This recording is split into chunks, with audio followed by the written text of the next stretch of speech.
సింగరేణి టెండర్ల వివాదంపై రాజకీయ రచ్చ కొనసాగుతోంది. సైట్ విజిట్ నిబంధన సహా అనేక అంశాలపై డిప్యూటీ సీఎం భట్టి విక్రమార్క అవాస్తవాలు చెప్పారని విమర్శించారు మాజీ మంత్రి Harish Rao.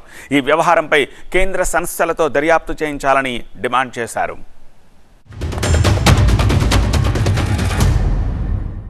Coal India government of India public sector undertaking వాళ్ళే టెండర్ డాక్యుమెంట్ తయారు చేసి పంపించారు. Site visit is mandatory and the bidders are required to upload a certificate issued by the incharge officer of site. ఇది 2018లో. Same central mine planning and design institute September 2021. So ఇవన్నీ ఎక్కడా లేవు. భట్టి విక్రమార్క కొత్తగా create చేశాడు సైట్ విజిట్. ఎక్కడన్నా OB వర్క్కు బీఆర్ఎస్ హయాములో సైట్ విజిట్ సర్టిఫికెట్ పెట్టారా? ఓవర్ బర్డెన్ రిమూవల్ కోసం బీఆర్ఎస్ హయాంలో ఎప్పుడన్నా సైట్ విజిట్ సర్టిఫికెట్ పెట్టారా? ఈ నిబంధనలు ఎక్కడ కూడా ఓబీ వర్క్స్కు పెట్టమని ఏ సంస్థ కూడా పెట్టలేదు. భారతదేశంలో ఎక్కడ కూడా ఓబీ వర్క్స్కు సైట్ విజిట్ సర్టిఫికెట్ అనే విధానమే లేదు.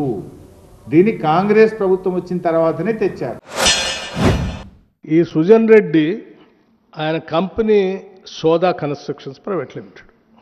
ఈ కంపెనీ ఎండి దీప్తి రెడ్డి మాజీ టీఆర్ఎస్ ఎమ్మెల్యే కందాల ఉపేందర్ రెడ్డి గారు కుమార్తె.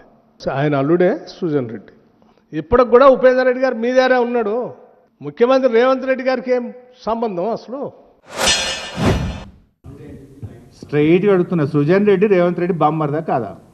ఇప్పుడు గతంలోనే మా కేటీఆర్ గారు అమృత్ టెండర్లు రేవంత్ రెడ్డి గారు బావమరిది సుజన్ రెడ్డికి ఇచ్చిందని కేటీఆర్ గారు అన్ని సాక్ష్యాధారాలతో బయటపెట్టినారు.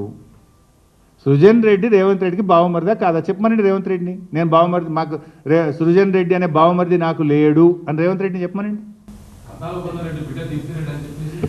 భాష నేను ఒక్కటి చెప్తున్నాను, రేవంత్ రెడ్డి బావమరిదా కాదా?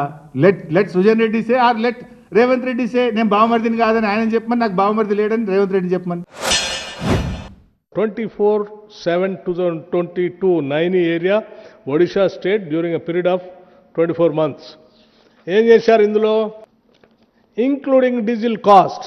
సింగరేణి సప్లై చేసే బదులు కాంట్రాక్టర్కి ఇంక్లూడ్ చేసి కాస్ట్ వేసి ఇచ్చారు లెక్కేసి. అదే ఆయన రాశాడు. ఎందుకు మార్చారు మీరు? మార్చింది ఎవరు? ఇది 2022లో కాంగ్రెస్ ప్రభుత్వం లేదు, భట్టి విక్రమార్క లేడు. నేను అంటాడు డీజిల్ బీఆర్ఎస్ టైంలోనే స్టార్ట్ అయింది. ఎన్ని అబద్ధాలు మాట్లాడతారంటే భట్టి గారు. డీజిల్ విషయంలో ఒరిస్సా నైనీ బ్లాక్ మాత్రమే డీజిల్ కాంట్రాక్ట్ పరిధిలో పెట్టాల్సి వచ్చింది. ఎందుకు? ఒరిస్సాలో మనకు సింగరేణి ఆఫీస్ లేదు, సింగరేణి ఎస్టాబ్లిష్మెంట్ ఉండదు అక్కడ. బట్ మన రాష్ట్రంలో సింగరేణి చేస్తున్న ఏ టెండర్లో కూడా డీజిల్ కాంట్రాక్టర్ పరిధిలో లేదు. వీటి మీద ఎంక్వైరీ కావాలా? రైట్, మీరు వారికి వీరికి ఎందుకు రాస్తారు? నాకు రాయండి, నేను అందుబాటులో ఉన్నా కదా. 2014 నుంచి నేటి వరకు, నేటి నైని ఆ టెండర్ క్లోజ్ దగ్గర వరకు మొత్తం అన్నిటి మీద మీరు ఎంక్వైరీ చేయండి, సిట్ వేయండి, లేకపోతే ఇంకేదైనా ఎంక్వైరీ చేయండి, మీరు చేపించండి. తెలంగాణ ప్రజల ఆస్తులు ఇవి కావాలి అని చెప్పి మీరు నాకు రాయండి. మీరు లేక రాయటం ఆలస్యం.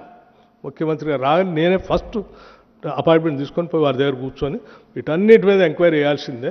మీరు చేస్తారా లేదని కూర్చుంటాను. రేవంత్ రెడ్డితో మాట్లాడితే ఏమవుతుంది? నువ్వు ఏమంటున్నావు? ఉత్తరం రాయి, నేను రేవంత్ రెడ్డితో మాట్లాడి చెప్తా అంటున్నావు.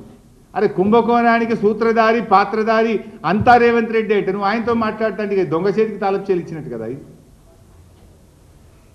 అందువల్ల ముఖ్యమంత్రి స్థాయి వ్యక్తి మీద విచారణ జరగాలంటే అది కేంద్ర ప్రభుత్వ స్వతంత్ర ప్రతిపత్తి కలిగిన సంస్థ విచారణ జరపాలి. సెంట్రల్ విజిలెన్స్ కమిషనా, సిబిఐయా, ఒక సుప్రీంకోర్టు సిట్టింగ్ జడ్జి చేతనా, ఆ స్థాయిలో జరపండి.